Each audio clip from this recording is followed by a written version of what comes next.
Émile Durkheim. Nacido en el año 1858, en la ciudad de Epinal de la Lorena.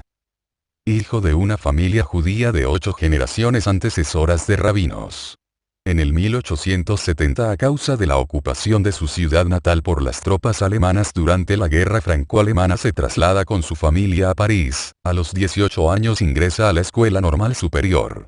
En 1882 se diploma en la cátedra de filosofía, pasa a ejercer la docencia liceal. En 1887 toma la docencia de una cátedra en la Universidad de Burdeos y en 1902 en la de la Sorbona. Durante su juventud fue secretario de Saint-Simon, socialista utópico. Entre 1898 y 1913 fue el editor-director de una prestigiosa revista de ciencias sociales, la Neue Sociologique.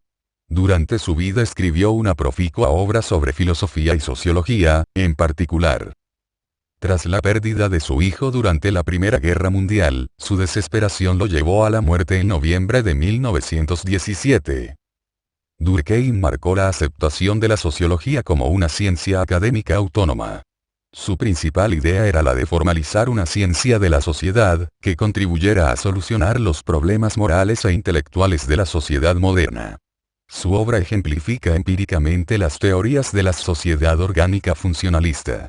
A diferencia de Marx, no pensaba que el problema social fundamental era de índole económica sino de consenso social, de comprensión de la superioridad moral de la sociedad, de interiorización de todos los imperativos, normas y obligaciones establecidas para su buen funcionamiento. Durkheim adopta el enfoque orgánico de Comte, y se preocupa en establecer la existencia de los distintos hechos sociales como el tema de la nueva ciencia. Los hechos sociales son maneras de obrar, de pensar y de sentir exteriores al individuo. Los hechos sociales son un conglomerado de estructuras sociales, normas y valores culturales externos y coercitivos para lo que él denomina los actores. Hay que tratar los hechos sociales como cosas de la misma manera que los científicos naturales tratan a los objetos físicos cuya realidad deben aceptar y explicar. En esta perspectiva define institución como todas las creencias y todas las formas de conducta instituidas por la colectividad.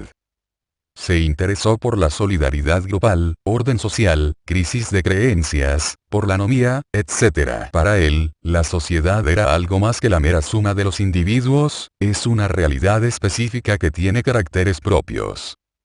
En las reglas del método sociológico intento dar respuestas a diferentes aspectos del estudio de lo social, recomendando a los teóricos sociales estas 3 reglas básicas.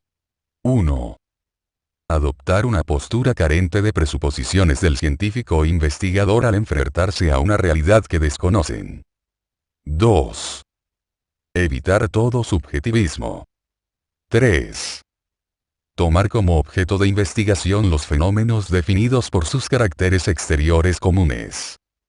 La realidad social debe descubrirse, no en la conciencia colectiva, sino en el reino de los hechos sociales. Con esta obra dispuso de una metodología propia que la diferenciaba de otras como la filosofía y la psicología. El rasgo característico del positivismo de Durkheim tiene así la única interpretación de enfocar la sociedad como una realidad orgánica e independiente que tiene sus propias leyes, su propio desarrollo y su propia vida. El carácter prevalente y superior de la sociedad es una realidad de orden moral y esta sociedad implica un proyecto moral, principios, normas y deberes. La vida social proviene de unas conciencias individuales asociadas y combinadas. El grupo es diferente al individuo aislado. El hombre es hombre a medida que está civilizado, gracias a la sociedad el hombre se eleva de lo animal a la humanidad. Durkheim mantiene que todo lo que es distintivamente humano como el lenguaje, moralidad, religión y actividad económica se atribuye y depende de la sociedad. La sociedad implica un proyecto moral, principios, deberes y normas que permiten establecer nuevas formas de solidaridad y cohesión. Separar a la psicología de la sociología, subrayando que ninguna de las explicaciones de los fenómenos sociales se encuentran en la psicología del individuo. En su análisis del orden social asume que cuando las fuerzas morales de la vida social se desintegran, el individuo se siente completamente a la deriva y es, cuando aparece su innovación conceptual más distintiva.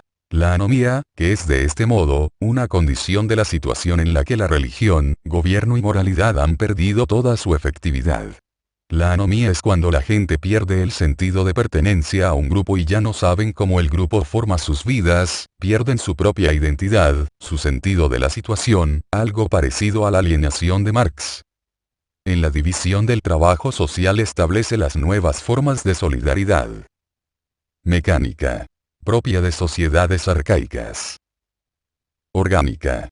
Propia de sociedades industriales. En el suicidio es donde se representa como un fenómeno social. En el libro se unen teoría e investigación empírica, donde se pone en práctica la metodología expuesta en las reglas del método sociológico. En las formas elementales de la vida religiosa estudió la función social de la religión. Durkheim percibe poderosos nexos de unión, entre el nacimiento de la sociología, cambio de ideas religiosas y emergencia del socialismo. Son por sus ideales, escritos, y acciones que llevaron a Durkheim a plantearlo hoy por hoy, a reconocerlo como uno de los pilares más importantes de la sociología.